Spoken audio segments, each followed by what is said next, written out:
What's up, guys? What's up? How you doing? Good, good. This is our Christmas show. You know what I'm saying? Yeah. So it'll be dropping around Christmas. Merry Christmas. What's up, Desco? Come on. What's going on, guys? How you doing? Do you see his name, the humbug one? I was just telling everybody earlier that because my club, right? I've worked every. Have you ever been to his club, Dominic? Yes, he has. No. Okay. That is an absolute fake news. That is not accurate. Wow. That is not accurate. I will say this: that I've been there 11 years, right? I work every holiday. Thanksgiving, Christmas Eve. Christmas is the first Christmas Eve I'm going to have off in 12 years. I've worked every single holiday, so I don't celebrate holidays. Wrestlers don't celebrate holidays. We work on the weekends, travel. You come home for 3 days. Well, everybody else is at work, working 40 hours a week, working their job, and then we go back on the road. It's like, when did we ever really experience any holidays when we work? You know, like, I mean, even on Christmas, sometimes we go overseas. We're overseas during Christmas, so you're not at home and stuff. And it's not like holidays don't exist in the wrestling culture, you know? At least I don't think we did. We turn holidays into party themes. You know, Right. 4th of July, we get wasted. You know, Right. have a good time. Maybe see the fireworks if we were in Orlando. Yeah. You know, that You was our spend, way. you spend most of your holidays with the boys. Yeah. It's a holiday. It's the same. We do the same thing anyway. It's a holiday. You just go out to the clubs after the show, set the parks. You do that anyway if you didn't even work. You know, it's a holiday, so let's go out. Right? Every day was a holiday. You know what story I was telling Disco, which I don't even know if Dom knows about this, but you know Teddy Hart, our boy Teddy Hart, right? Uh-huh. So they sent me this thing that he's apartment wrestling, right? What? And I was so I was telling Disco that when I first started, you must have been, I don't know, you were very young. You had to be about 15. Remember they took us to wrestle these women in a apartment style wrestling, but in a wrestling mat in downtown San Diego. Do you remember that or no? I can vividly recall something like that. It was yes. Yeah. That's what he was doing. I guess so. I haven't gone into it completely, but I guess that's what it is. But I just remembered way back in the day when we first started and we were trying to make some money that we were doing. Remember those wrestling matches in downtown San Diego? Yes. Like Posed pictures with a girl had you in a headlock and, you know, kind of like apartment wrestling. I've never seen those. Time out. Maybe because apartment wrestling is like a fetish and is popular, right? Right. And Teddy Hart's doing apartment wrestling now. Right. Maybe Vince put the clamp on the third party stuff because he didn't want the wrestlers going and starting their own professional apartment wrestling leagues on OnlyFans or something like that.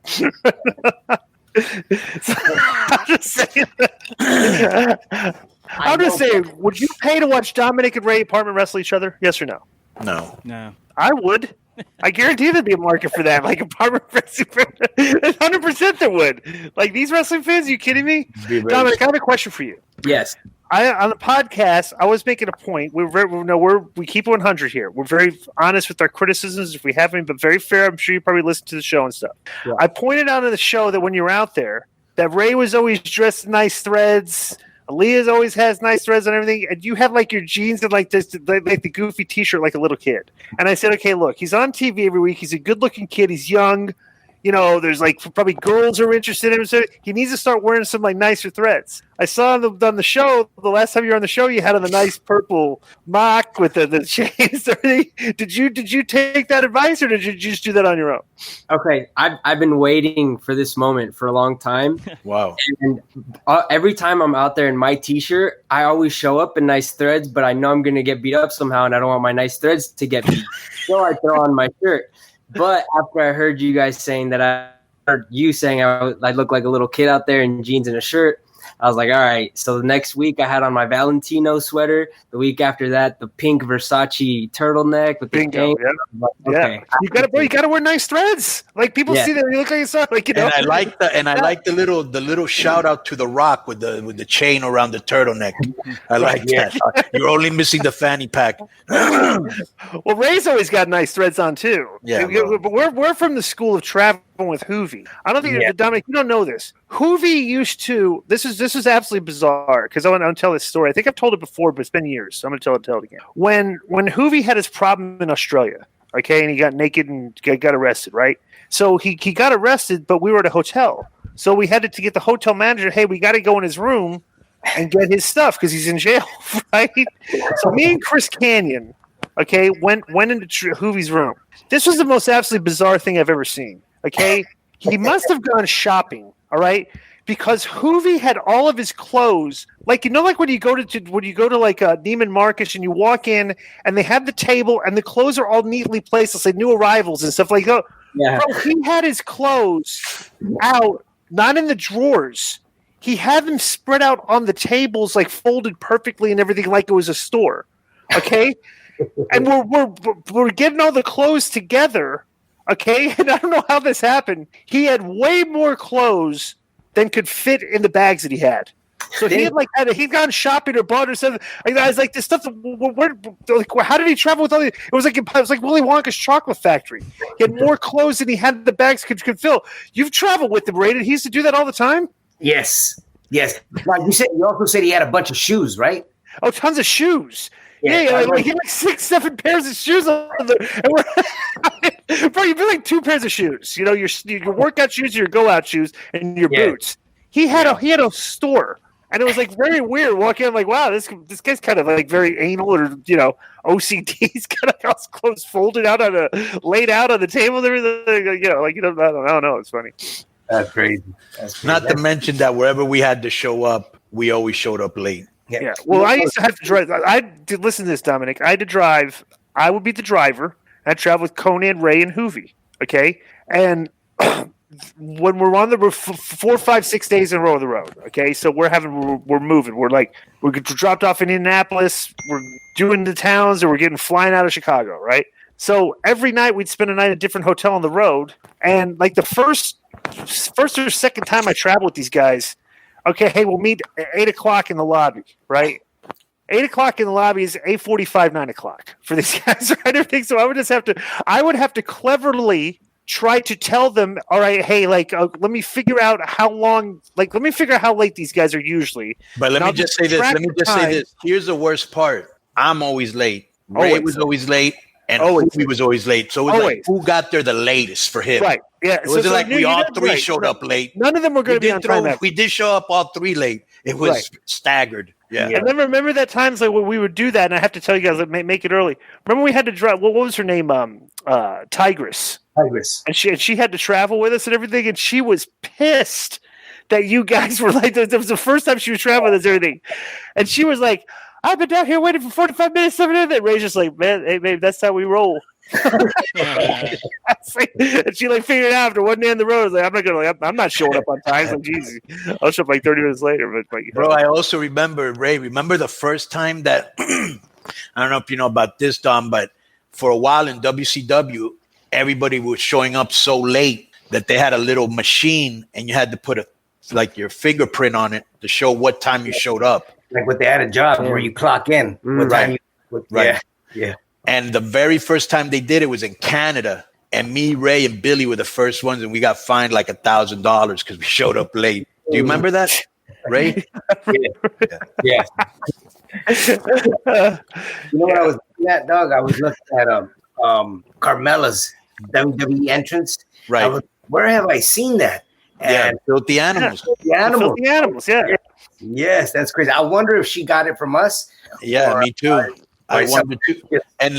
But there was one thing missing. We actually brought this up on the podcast. Tell them this. Go. So remember the first time we did it with the thing, and we were all waiting, and Hoovie late again. He's like, we're out there. They're playing our music. The music has started. Hoovie's so late that we're in front of the silhouette. Yeah. So all you can see is the shadowy figures of the silhouette. Waiting there. Hoovie, you see him come running from the back. He runs up, and he's got his water bottle thing for his hair. He's bending over, pouring the water in his hair, and shaking his hair, he's fixing his hair right before we go out on the thing, on the stage. I'm like, what a metrosexual he was. Did you ever see that entrance? Did you ever see that entrance, Dom? The Filthy Animals one? I've seen it a couple times. Yeah. Yeah. I haven't seen that specific one though, or at least I have. That was live TV. Yeah. Yes, that was our very first entrance. Yeah. What a cool way to to come out to the ring, man, because nobody was doing it back then. Bro, you know where I got it from? Where? You were with me that night, and you don't even remember. Where's that? That time that we went to see Luis Miguel, and that's how he came out. You're and right. I was like, I'm going to bring that idea to WCW. Bro, Disco says Luis Miguel goes to his club. So the guy that works in the back with me he's from Mexico. One of the owner's nephews. Okay, he's from Mexico, right? And he was born in what's the place where everybody Costa Rica? Wherever it is, but he's Mexican, right? So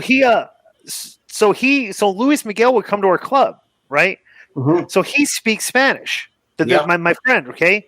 They just hit it off. And every time Luis Miguel comes to town, he always comes to our club, and then him and my manager friend, they always go out. He's like his best friend in Vegas. I had no idea who he was, right? And so I looked, but all the Latino girls at the club knew the guy. This is Luis Miguel, And I never I guess he's like the Neil Diamond of Mexico, maybe the older the older people know this. I would say Neil Diamond, more like Frank Sinatra, but Frank Sinatra, yeah, it's it. But same thing, yeah. But that's pretty cool. But he's I know I was raised listening to his music, and he's just an incredible artist, and incredible voice back then, and he just that was the in sync of just one guy. It was his attraction for females, for the guys, was just always at 100%, man. He delivered. But back then, the teen idols, because I didn't like him because he was really young and he sang songs for kids. Yes. Ray liked him a lot, but it was him and Menudo, right? And I really hated Menudo. But you were a big fan of Menudo. I did kind of like you had the calendar. Yeah, and I had the dad steps. So, but then when he got older and that album 21, yes, when he started singing more adult themed shit, and he really, and then Romance Uno, he was fucking the man, bro. Yeah. Incredible voice. I want to ask you guys a question. I watched the fight this past weekend. Did you watch Canelo? Yes, I did. What did you? Okay, they say Canelo is a pound for pound number one right now. So what do you think when you watch him fight? Did you say, okay? So did you watch this fight? Caleb Smith. Okay, this Caleb Smith guy was bigger. The guy has no power at all. Right. No, not a big guy that wouldn't that should have been that was an easy fight from that. It should have been an easy fight. But when I watch Canelo, he doesn't come across as the best fighter in the world right now to me. No, he doesn't. But here's the thing: that when I saw that fight, I was like, okay, because I remember I spoke to you, Doug, before that. And you were like, he's fighting a nobody. That's why people got interested. But he really wasn't a nobody because the guy's undefeated. Bro, he beat him up like he was a nobody. The guy did nothing. He did absolutely nothing. So when I saw the record of Smith, it caught my attention. I was like, oh, okay. I wasn't going to watch it, but the fact that he was undefeated, I was like, well, maybe there might be a chance here. But as I saw him fight throughout the 12 rounds, there was literally no power behind Smith. No power, which was crazy, and Canelo was bringing it to him. I don't think we've seen a fighter that can put Canelo in the mix where they can go toe to toe like a Chavez used to do, because he likes to go down. So what's this fight coming up? This kid that's fighting Lomachenko. What's his name? Perez or something like that. There's a big fight coming up with Lomachenko. Who's he fighting? Let me see. Do you know? No, I'm looking. Look it up, because this is they've been doing is this a lot of Teofimo? Is this a Teofimo guy? Lopez? Oh, that's gonna be no. Didn't he just beat him? Yes, he did. Oh, they know this fought? Okay, so Lomachenko beat him? No, Teofimo beat him. Yes. Yeah. Lomachenko lost? Yeah, decision. Yeah. This Decision. kid's a badass. They went the distance. Yeah, and that was another thing that apparently he walked in there with a game plan. And that game plan didn't start developing until after the 8th round, which was too late. Teofimo was already all over, man. And that was an expected good fight, but it was all Teofimo at the end of the night. Who's your favorite fighters right now? I had never seen Teofimo fight before, and he put on a hell of a show, man. And the fact that he was undefeated too, and the fact that he took the fight, both of them. In their prime, because would you say they were both in their prime? Yeah, Pretty well. No, I don't even think Teofimo's in his prime yet. He's only 23. He's 23, man. He's my age. Yeah. It's crazy. Bro, that's why when I used to be like a Canelo hater, right? But when he fought Mayweather and he was only 23, I said, this guy's going to be incredible. And he is. They just don't have anybody for him. Yeah. Let me ask you a question, Dominic. I didn't find out about this. This is something they never followed up on the show. They did a little shot maybe a month or so ago when the show you were backstage and it showed Dana Brooke and Mandy Rose had like the hots for you. Oh yeah, what was that? What happened? Did they tell you like we're gonna start having the girls like have the hots for you now? What happened with that? I don't know. Basically, they just said they wanted me to do like a walk into the ring intense like shot, and I had no clue that they were going to be there. I was just because I was where I was supposed to be, and then once I started walking, they were like, "Don't worry about the people over there." But I didn't even know it was, I guess, Mandy. So they shot that without even telling you they were shooting that? Like doing that? They just shot it? Well, I guess they probably shot what was happening in the background. Yeah, I didn't know what was happening in the background. They just told me like they want like what type of shot they wanted, so I just started doing it, and then I kept focusing where I was at, and then after I was like, oh, I didn't realize that they were there. I just find it very funny that they would film something like that and then do nothing with it. So why'd you even film it? Because that'd be great for your character if all the girls are hitting on you. You woke up in bed with two girls. That's the way because the girls aren't hitting on any other people on the show. It's like they start hitting on you. It's like, that would definitely get you over, dude. 100%, right? 100%. Hey, I got to run. I got to get ready for work. Guess what? I'm going to go meet Mark Madden. He's in town for. Are you in Vegas? Yeah, I'm in Vegas. Yeah.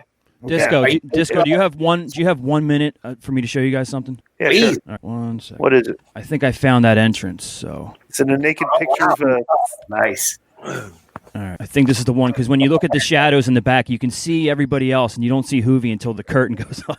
Right. Des Moines already has a copy of the book. It's a good book. We saw in the ring two young men, and we're going to talk about in a moment. Mark Jindrak and Sean O'Hare. They are prepared to do battle here against the filthy animals. What an entrance this is, guys. Take a look at the silhouette. Well, that's in the rear, right? Tigress' silhouette. No, it's in the front. You're not the rest of them. Are you kidding me? There's Hoovy creeping in. This reminds me of something the Spice Girls might do. We call the filthy animals. No, but there's another one. You can see him going like that with his hair. Here's the water bottle. Yeah. All right. Well, that's good. All right, I got to run, guys. Hey, Merry Christmas, you two. Keep up the good work on the show, guys. Merry Christmas, Bugle Beak. I'll stay with them for a few more minutes. All right, peace. Later, Peace. guys. Merry Christmas. On next week's show, you're going to hear a ton more from Ray and Dom as Konnan breaks it down with them on what TV they're watching, a change in Dominik's training, current WWE storylines and pay-per-views, and a whole lot more. And you can also get the full unedited version of that interview in both audio and video on the Patreon site at patreon.com/Konnan and Konnan.me.